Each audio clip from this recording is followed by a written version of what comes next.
আসসালামু আলাইকুম। Cooking text পারবিতে সবাইকে ওয়েলকাম। আশা করছি যে যেখানে আছেন ভালো আছেন। আজকে আপনাদের সাথে গরুর মাংসের খুবই সিম্পল একটা রেসিপি শেয়ার করব। কিন্তু এটা খেতে অসাধারণ হয়। ঘরে থাকা কিছু বেসিক মসলা দিয়ে আজকে রেসিপিটি শেয়ার করব আপনাদের সাথে। আশা করছি আজকে রেসিপিটি ফলো করে বাসায় তৈরি করলে আপনাদের কাছে অনেক ভালো লাগবে।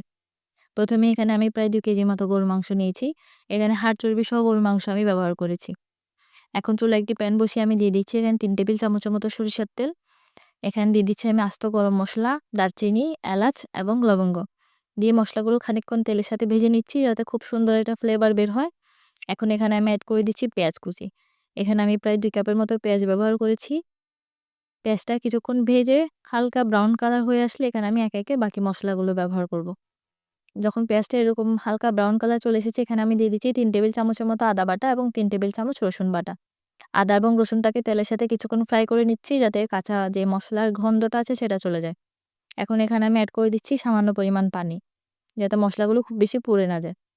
এখন আমি এখানে দিয়ে দিচ্ছি ৩ চামচের মতো মরিচের গুঁড়া এবং ১.৫ চামচ হলুদের গুঁড়া, ১ চামচ ধনিয়া গুঁড়া ও ২ চামচ জিরা গুঁড়া। সবগুলো শুকনো উপকরণ আমি এখন পেঁয়াজ আর মসলাটার সাথে খুব ভালোভাবে নেড়েচেড়ে মিক্স করে নিচ্ছি।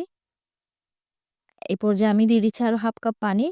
এই পানিটার সাহায্যেই মসলাটা খুব ভালোভাবে কষানো হয়ে যাবে।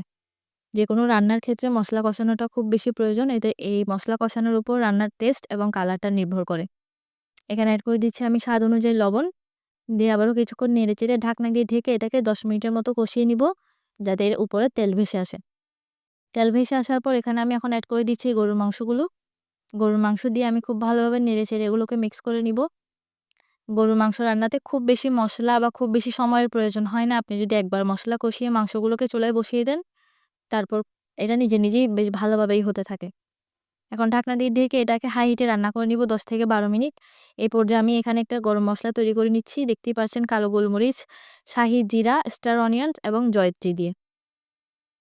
১০ থেকে ১২ মিনিট পর দেখতেই পাচ্ছেন অনেকগুলো পানি উঠেছে। এই পানিতেই মাংসটা প্রায় 60 থেকে 70% সিদ্ধ হয়ে যাবে এবং খুব ভালোভাবে কষানো হয়ে যাবে। এই যে তৈরি করে রাখা গরম মসলা এখন এটা আমি পুরোটাই এখানে দিয়ে দিব। দিয়ে আবারও কিছুক্ষণ নেড়েচেড়ে এটাকে ঢেকে এই পানিটা শুকিয়ে মাংসটা খুব ভালোভাবে কষানো পর্যন্ত রান্না করে নিব।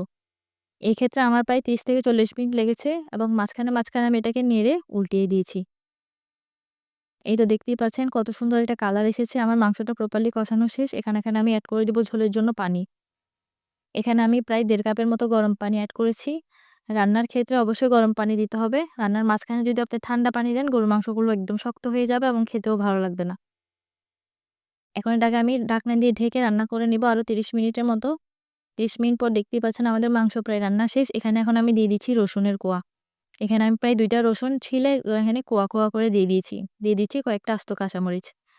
দিয়ে আমি আরও ১০ মিনিটের মতো চুলার জাল একদম লো টু মিডিয়ামের এক পর্যায়ে রেখে এটাকে রান্না করে নিব। যাতে উপরে তেল ভেসে আসে এবং রসুনের কোয়াগুলো সিদ্ধ হয়ে যায়। এই তো আমার রান্না একদমই শেষ। আশা করছি আজকের রেসিপিটি আপনাদের ভালো লেগেছে। এই রেসিপি ফলো করে বাসায় একবার রান্না ট্রাই করে দেখবেন। আশা করছি আপনাদের কাছেও অনেক ভালো লাগবে। সবাই ভালো থাকবেন, সুস্থ থাকবেন। আল্লাহ হাফেজ।